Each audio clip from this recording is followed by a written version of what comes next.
Oyo vamwe vari kuti asiri vamwe wobva wati uyu ndichinzwa uye tifambika isi takanonoka muoma muna mari takachoboka kwatiri kuenda kure kasi tosvika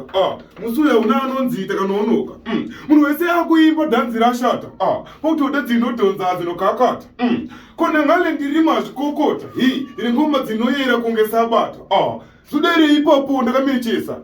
shotireve humbe ndakatengesa yoyo people ndisati boy kona ngale aka mauto chebvo chapindirwa nemauto ndati 6 missed calls chanangosiyai pfuti chete ndati let's meet ipapo bhegi mbera ndakabereka bhegi uriziya saka vauze kuti mwana wese batikira musi wa 11 ndati ndeichikanda ma7 disciplinary committee ka mwana wese waiza izi lulu chiunity inge yakaputika saka wanda ndina tosangana kudhanzi ndikuenda kuti sendingi izi